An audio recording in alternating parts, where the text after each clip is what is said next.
disease, both adults and children, and with spinal cord disorders. Their interest is, listen, I've just been diagnosed. I have been given a death sentence of 2 to 5 years.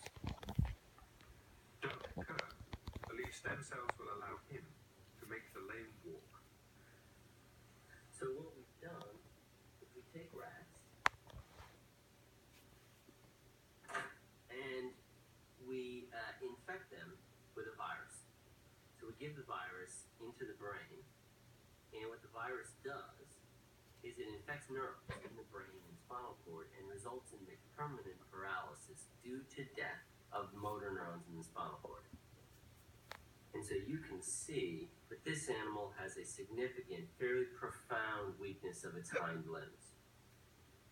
And this will last forever.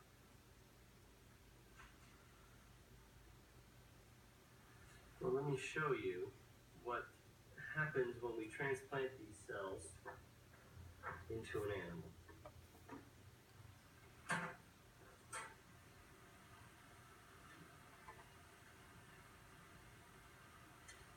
This is one of our animals that is now 6 months post-transplantation.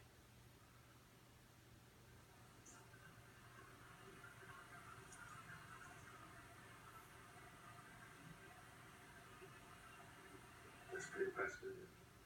It is. And he is clearly better.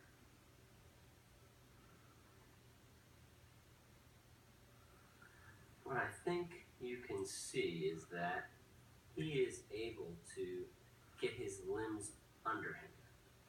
So he can not only support his weight in the standing phase, but can use them to start to push off. What we did is when this animal was at its worst, most paralyzed, which we saw in the other animal, we do a surgery on that animal.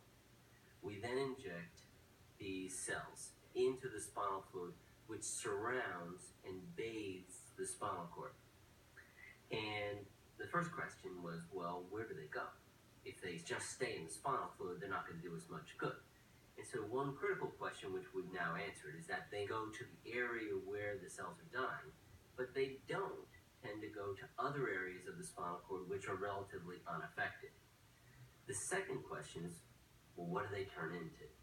Do they turn into neurons? And the answer to some degree is yes. So some of them exhibit features 3 and 6 months out of mature neurons. One of the things that makes Doug Kerr's experiment so extraordinary is that the cells he injects are embryonic stem cells that normally make ovaries. Yet Kerr's experiments show, when injected around the injured spinal cord, some signal transforms the cells into neurons.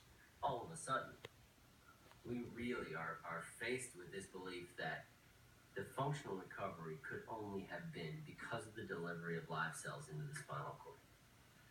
I think all of these animal models really are essentially proofs of principle. And it's a really big proof of principle. It's something which was unimaginable even 5 years ago.